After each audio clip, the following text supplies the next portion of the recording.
Welcome to Public Affairs Roundtable, a discussion of current events in the nation and around the world and how they affect the people of Indiana. Here's your moderator, Larry Lough. Our topic today, well, we can talk about just about anything, every major defense issue in the United States, the world since World War II, with our special guest. He is Charles Corddry, who is defense correspondent for the Baltimore Sun, a journalist for some 45 years, first with United Press International, since 1967 with the Sun, and a frequent panelist on the award-winning Washington Week in Review, public television's longest-running program. Also with us, Tom Sargent from the Political Science Department here at Ball State University. Mr. Corddry, in your perspective, looking at the defense posture and policy of the Reagan administration, is he different? Is his administration different significantly from past presidents? Is there a different personality each time a president comes into office in terms of his administration? Oh, yeah, each one in theory, I think probably in practice, does a quick review of what he has inherited and lays down some new policies. President Reagan's administration came charging in and immediately boosted the defense budget by something like $26 billion on top of the 20 that President Carter had proposed, and launched the biggest defense buildup there's been in peacetime history. And yeah, I think they're different. In dealing with the administration as a correspondent, is it that different? Is he accessible? Are his officials accessible to you and other members of the Washington Press Corps? Any more, any less than the previous presidents? Well, the president himself is not accessible. I mean, he has interviews with individual newspapers. We in the Sun interviewed him in March of 1986 for, say, a half an hour. You spent about a year getting ready for that kind of thing or making your case for it, but by and large the president's not terribly accessible. As you know, when he's trying to get on his helicopter, he walks and waves and gets shouted at. The defense officials, the Defense Department officials, are very accessible. It's no trouble for a reporter to get an appointment with Secretary Weinberger. He's the most accessible of the defense secretaries I've known. And I started with Forrestal. He was the first one. Tom Sargent. Well, I was curious apropos of the point about Weinberger. There's been a lot of talk recently and some articles written in a number of journals about the impact of the Defense Department on foreign policy, and particularly the impact on foreign policy and even defense policy of the relations between people like Caspar Weinberger and George Shultz. Yeah. What's your assessment of that? Is there really a feud? Is there really a problem? Has that been had any impact on foreign policy? There's not any doubt at all that there's a constant difference of opinion between George Shultz, who formerly headed the Bechtel Corporation, and Caspar Weinberger, who formerly was its general counsel. They see differently on foreign policy issues, and Weinberger is frequently saying, they accuse me of committing foreign policy. They do, as he travels about the world, and he does a lot of that. A specific and important difference, Tom, was the one over what to do about terrorism. And the State Department was the hawk in that one.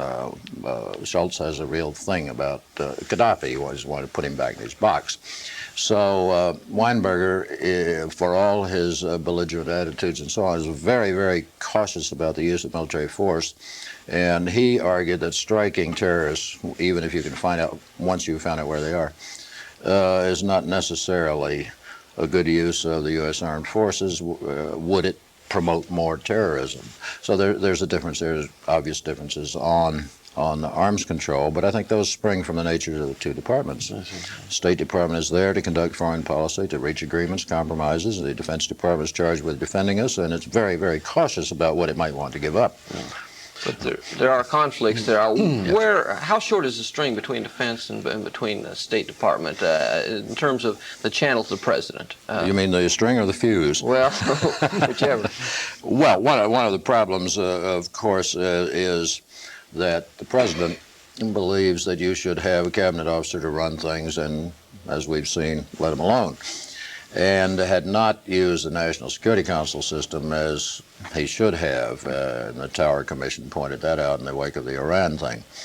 If things are going the way they should, the National Security Assistant would harmonize the views of the State Department and the Defense Departments and see that the President got all the options laid out for him. And that wasn't happening, as the Tower Commission said it wasn't. So I guess the result is that Weinberger, who is really the President's lawyer for defense, has his ear and has won he's won all the fights really over defense budgets and so on within the administration. Well, somebody like Richard Pearl, for example, has been Assistant Secretary for, I think, International Security Affairs in the Defense Department. Yeah. How much of an impact does he have on foreign policy? My impression is that he plays a role in foreign policy and runs a kind of mini State Department. The International Security Affairs Office of the Pentagon has always been called the Little State Department, and you need something of that sort. When Richard Pearl was asked to come into the administration, that job wasn't open, so they created another one they called International Security Policy. So now I had two assistant secretaries, and his field was NATO and arms control. I tell you, Richard won most of the battles over arms control, and the reason is, frankly, that he was smarter than the other people he was dealing with. So I don't fault him. If he won and he and the Secretary of Defense saw eye to eye, the State Department couldn't match him in the intellectual debate. I mean, that's just a personal opinion, but it was philosophically really a case of the SALT II agreement was not well regarded either by the Senate when Carter was president, or certainly by the Reagan administration. And I think the Reagan philosophy was, let's build up our defenses, at least let the world think we've regained our strength, and then negotiate. And they have pretty much done that. Whether the negotiations will now go anywhere is to question. What I'm hearing you say, in one sense, is that personalities play a tremendous role in the development of policy and the implementation of policy. Oh, is that fair? Oh, sure. I think we used to refer to the two Richards. Richard Burt was the Assistant Secretary of State for Europe, and Richard Pearl was, as we've described. And Richard Burt, would have been awfully hard to think of him as being dovish, but only in relation to Richard Pearl. But, of course, Richard Burt was sent to Germany as the ambassador, and Pearl had a free field. Now, Pearl's leaving, by the way. Is he in fact leaving, or being? I mean, no, I think this is for real. let me ask that question another way. Is he leaving under his own free will, or is there a little push? And if there's a push, why? No, I don't think there's any push. I think some people who are way to the left would like to think that this signifies that he's lost his arms control battles, that we're now going to reach some agreements with the Soviets that he would have not liked. But I think that at this time in any administration, you begin to see people fleeing the ship. Secretary of the Navy is leaving, John Lehman's leaving, and Pearl's leaving, and others have gone. And Richard wants to write a book. He wants to write a novel, and he's going to the American Enterprise Institution in Washington, I think, and be very nice. Crank up the book. You've reported rather extensively on arms limitation talks, on the Senate consideration thereof. Yeah. Is the Reagan administration moving in a direction that in this last quarter that the president says in the sports context will be the greatest quarter ever, we'll finish this fourth quarter on a high note? Are we looking at an arms limitation agreement with the Soviets, realistically? Just on the reduction of intermediate range missiles in Europe, those that travel between 600 and 3,000 miles, or some say 900, but anyway. I think we can get an agreement on those, but a larger agreement, I don't think there's enough time left. This administration had people at the beginning who used to say SALT treaties are very complicated, very legalistic, full of loopholes, and we're going to have a simple agreement that says let's reduce weapons. They're finding you can't really do that. So what's going on now is that they're trying to write the terms of the treaty for reduction of missiles in Europe. And as I say, I don't believe there's time left to do one on intercontinental missiles and Star Wars. You're saying it's only then of recent that the Reagan administration has taken a rather realistic view of what's possible? Well, there's I don't really mean to be saying that. The agreement that they're proposing for missiles in Europe that Gorbachev has proposed is essentially what Reagan proposed in 1981 on intercontinental weapons. I think, to be fair about it, yes, the administration made proposals that would cause great changes in the Soviet forces, but after all, they should be negotiating the United States' interest. The Russians have had Brezhnev, Andropov, Chernenko, and Gorbachev in the time that Reagan's been president, and there's a little something to be said for President Reagan's point of view that he didn't have anybody to talk to for a long time. Well, let's put that in perspective. Help us put that in perspective a bit. No, you put it in perspective. Well, no. We've heard these rumors about the fact that the Reagan administration simply has not been able to get their act together with regard to arms control, that there's been a continuing battle within the administration over an arms control policy. My question to you is, first of all, has there been such a problem? Secondly, who are some of the players, or at least groups, on each side? And thirdly, is this any different from any other administration, or is this something pretty new? It's not new, unfortunately, for democracies, and particularly ours, since we have the nuclear weapons in the West, to spend more time, it seems, negotiating among themselves than they do with the Soviet Union to try to get a position that would be acceptable across the board. The Reagan administration, being reluctant to give up anything, particularly when it didn't have a great deal. Our bargaining power is not all that great, or wasn't early on. Anyway, they found themselves under a great deal of pressure from Congress. So you not only had the executive branch busily negotiating within itself, but you had negotiations between the president and members of the House of Representatives and members of the Senate who also had different views. I don't know whether in the end the result's going to be any different from what it might have been if we'd had a straight-out policy from the beginning. But what they talked about, in oversimplified terms originally, was a one-third reduction and great changes within the remaining total of strategic weapons. And now what they're talking about is a 50% reduction. Then you get into the details. What will the remaining 50% be? Bombers, missiles, cruise missiles, and all that. So it gets to be very complex. But having said all that, the short answer is yes, I think this administration's had more trouble getting its act together than others have had, beyond doubt. Was this evidence at Reykjavik? That certainly was a somewhat mixed public relations bag at the end. Yeah. And the administration came out immediately with one sort of approach to what the conference was all about, and then in a day or two backtracked and seemed to make it seem as if it were, if not the second coming, at least something on that scale. They did a tremendous public relations job after Reykjavik, and the public supported the president to the hilt. It seems to me what happened at Reykjavik was, and I didn't think this up myself, but I read it and I agree with it, is that both leaders overreached, and the best evidence of that was they talked about getting rid of all nuclear weapons in 10 years, all strategic ones. And I think everybody knows we're not going to get rid of them in 10 years, 20 or 30 or maybe 100, because there's not another option for maintenance of deterrence. But to be fair about it, at Reykjavik, I think they reached a lot of agreement in principle, and that's what they're really working on in Geneva now, on the European missiles and on the 50% reduction in the intercontinental weapons. And what finally caused it to cave in was that the president would not give an inch on the strategic defense, on Star Wars.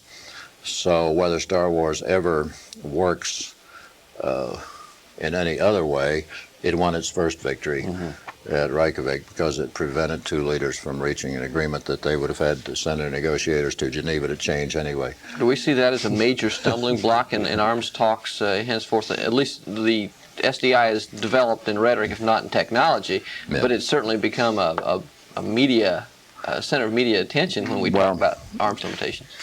It's a center of Kremlin attention, too, I'm sure. I think that Star Wars involves such advanced technology that it would forced the Soviets under Gorbachev to do a lot of things they'd prefer not to do. I don't think they want to engage us in another high-tech race right now, and I think Gorbachev's got a lot of internal problems that he'd prefer to work on. Using SDI for a whipping boy also gives him a chance to another option for trying to drive a wedge between Europeans and Americans, because Europeans are not all that enamored of Star Wars either. So whether we'll ever have it, but that's another issue. But it has changed the international debate on whether you have to rely on mutual deterrence, or which is mutual suicide, forever, or whether there's another option, which would be defense. And my own personal view is that we aren't far enough along yet to know whether we can have a defense or not. We probably ought to continue doing the research and find out. Is there any validity to the argument that, in fact, Star Wars has had a salutary effect in that it has brought the Russians back to the bargaining table and at least has got the debate continuing? Is that... Well, certainly that's the administration's expressed view. The Russians had walked out on the Geneva talks on the issue of European missiles, and I suggest, Tom, another view is possible. I mean, yeah, maybe Star Wars and worry about it brought them back. But they also saw that their tactic was having no influence on Europe, and certainly wasn't having any on us. And if they hoped to influence Europeans in the various ways they have, they better come back to Geneva. So I think both factors were at work there. Can I make just one other point regarding Star Wars, Larry? Maybe there'll be other points, but this one. I'm curious about the proponents and opponents of Star Wars. Are these groups divided by ideology, or are they divided by technology principally? Are the people who are opposed to it because it's not going to work, and they are important and respectable scientists, and they say this isn't going to work, and there's no sense even fooling with it? Or are they persons who are opposed to it on ideological grounds? I wonder a lot about that too. I think that you could find many nuclear physicists opposing Star Wars who, and if you interviewed them closely, you might find they also oppose MX, Trident, and a whole string of other things, and that basically, it may be unfair, but basically there's some kind of a guilt complex from having started this whole nuclear thing, which is a complex they ought not to have. But anyway, I think there's some of that. In the Union of Concerned Scientists, there certainly are very, very bright people who are persuaded that you can't do it. Richard Garvin is one of those and writes extensively on it. I think there's an interesting point here, by the way, if I may bring it up. What you asked about ideology. You have the Catholic bishops and the Methodist bishops railing against nuclear deterrence and questioning the morality of using nuclear weapons. You certainly have radicals marching in the streets from time to time. You have nuclear freeze movements and so on.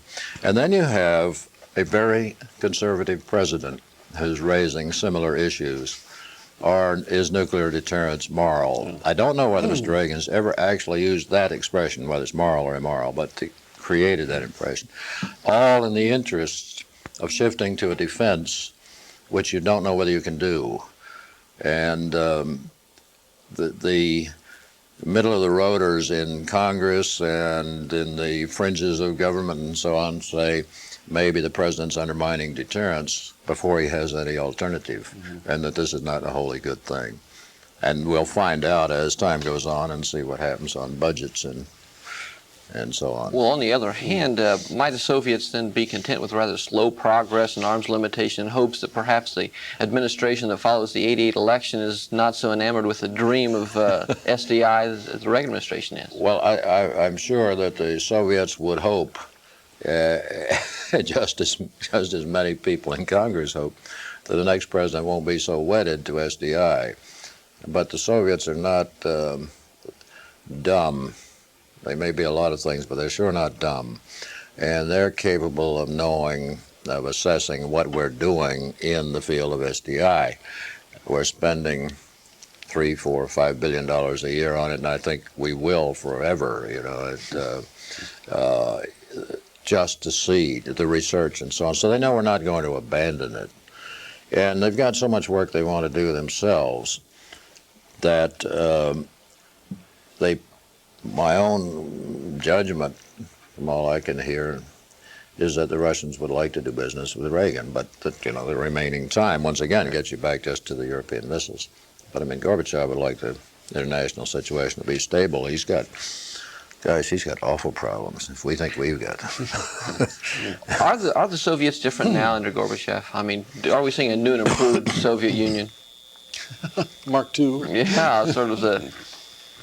I guess that hope springs eternal, and we have so many people who would like to think well of the Soviet regime, and so the general assessment is something is happening there. There's no doubt about that. I don't think people have concluded yet what it means, but that Gorbachev is doing some real silly things for the head of a communist party, talking about having elections with more than one name on the ballot, and they're actually going to try it in June, I read, and at least in a local election. Letting people out of the Gulag and the mental hospitals, dribbling them out, mind you, and getting a lot of favorable reaction while hundreds stay in. But it is a change, and so I think that the Kremlinologists all over the world are really trying to figure out what the heck all this means. And I think that at bottom he wants to improve the economy of the Soviet Union, and that's a very difficult thing to do in a state-directed economy. I mean, one example, suppose he really does go in for all the advanced methods that we think we're familiar with. This would involve computerized systems all over the Soviet Union with all kinds of information getting out to the people. Well, I mean, can a communist state afford that? I don't know. And, so I think, yes, I think there's change from those. Apropos of the Soviet Union, I was curious. Perception of some of us is that the Soviet Union's military and naval strength, particularly in the Far East and Southwest Asia and Southeast Asia, is much greater now than it was, say, before the 1970s or even before the middle of the 1970s. Is that a perception that first of all, you share, and second, is it one which our leadership in the Pentagon shares as well? Well, I'm sure our leadership in the Pentagon shares it. It is another argument for that 600-ship Navy. Well, I think that the Soviet Union probably had about a quarter of its military forces sort of opposite Chinese border for a long time. But what's happening is the opportunity to expand into the Pacific, because they came into possession of some very nice bases that we built in Vietnam, at Cam Bay in particular, so that they can now have a coaling station. Right. And this greatly shortens distances into the Indian Ocean for the Soviet fleet. And I think the Soviet Pacific Far East Fleet is growing. Okay. We have but a few minutes here. One thing I'd like you to address it. History, not contemporary journalists, end up judging presidents. Well, Let's leave it that way. How kind will history be to Ronald Reagan in terms of, generally what kind of a president he was, but particularly in foreign policy?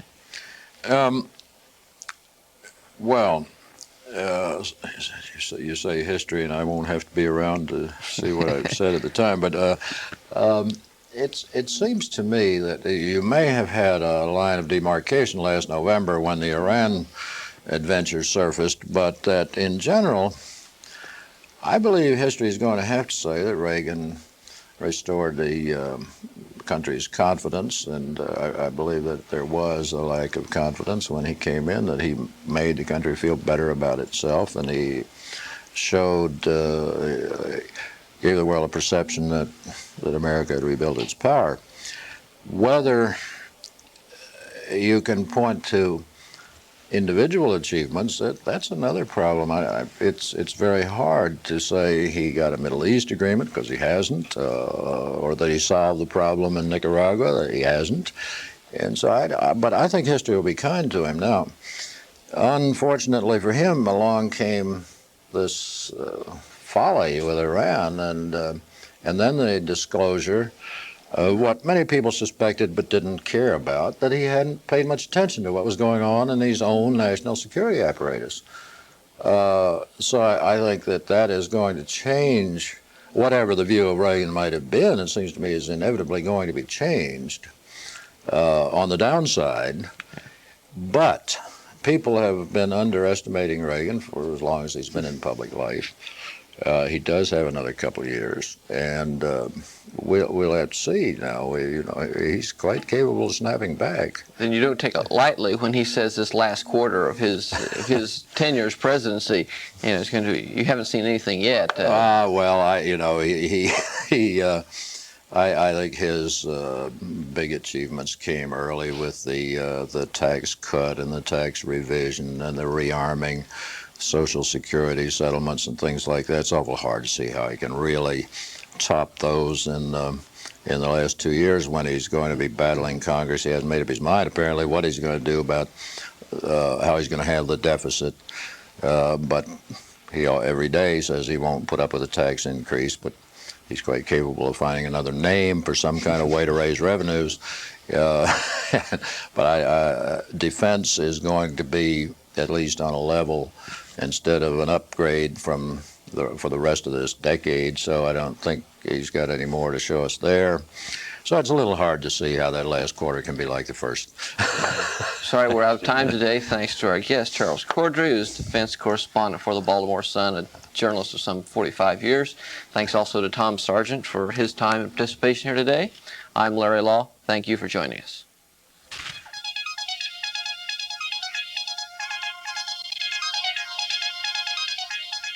If you have comments regarding this program, please address them to John Rouse, Box 149, Muncie, Indiana, 47305. The producer for Public Affairs Roundtable is John Rouse. Associate producers are Bill Mosier and Mike Seaborg. This program is a production of University Media Services, the Department of Political Science, and radio and television stations on the campus of Ball State University in Muncie, Indiana.